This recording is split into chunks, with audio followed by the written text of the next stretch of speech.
नहीं ठीक है। चुनाव में तो दो ही चीज होता है ना, कि हार और जीत।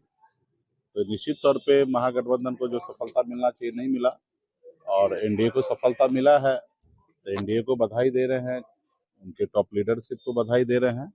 लेकिन जनादेश उनको नहीं मिला है। वो पैसे के दम पर उनका जनादेश मिला है, जो सरासल देश के लोकतंत्र कहीं ना कहीं खतरे में है। चुनाव के बीच चुनाव में अगर किसी को पैसा दिया जाए तो ये अपने आप में बड़ा सवाल है।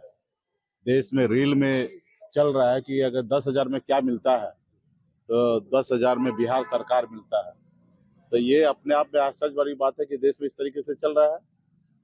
और पहले रात के अंधेरे में कुछ लोग जो पैसे वाले होते थे, दबंग होते थे, गरीब को पैसा देकर वोट खरीद लेते थे और सरकार बना लेते थे या विधायक मंत्री बन जाते थे। वो काम अनलीगल होता था, और वही अनलीगल काम को लीगल तरीके से आज के समय में सरकार जो है पावर में, वो ऐसे काम कर रहे हैं कि जनता का ही पैसा, राज का ही पैसा, वो पैसा माता बहन के खाते में 10,000 रुपया दिया जा रहा ताकि हमको वोट मिले। और माता बहन ने उनको मदद किया, जिताया। युवा, देश के राज्य के जितने भी युवा है वो महागठबंधन के साथ था, इसलिए हमारे पास 38-39% वोट है। वोट तो पिछले 2020 में जितना हमको प्राप्त हुआ महागठबंधन का, उससे अधिक वोट हम इस बार भी प्राप्त हुआ है। लेकिन उसमें वोट का पैटर्न में जो है, जो युवा जो था वो नौकरी लेने के लिए, रोजगार के लिए हमारे साथ खड़ा रहा। लेकिन हमारे माता बहन का एक बड़ा संख्या महिला का जो वोट है वो एनडीए को गया है। ये जो हम लोगों का फर्स्ट दृष्टिकोण से दिखा है। ऐसे चुनाव में तो कई तरह का फैक्टर होता है, हार के लिए कई फैक्टर होता है, जीत के लिए। तो इस पे विशेष हम लोग चर्चा करेंगे, और हम लोग मजबूती से लोकतंत्र को बचाने के लिए, मजबूती से 2029 के लिए अभी हम लोग तैयारी करेंगे, और राज्य में बदलाव आएगा।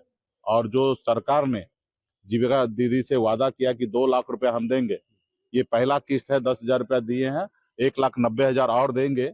वो सरकार से मैं आग्रह करता हूँ जल्दी से जल्द दे, नहीं तो इसके लिए हम लोग जीविका दीदी के साथ खड़ा होंगे।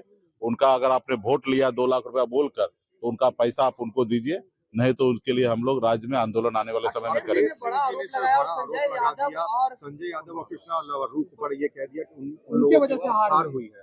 नहीं, देखिए, ये तो अभी वो ना 3 में थे ना 13 में थे। वो उनको दुख है कि हम उस सिस्टम का हिस्सा नहीं थे, इसलिए उन्होंने किसी न किसी के ऊपर आरोप लगाए हैं, जबकि सच्चाई नहीं है। अगर आरोप लगाना तो खुद के भी गिरेबान में लोगों को झांकना चाहिए।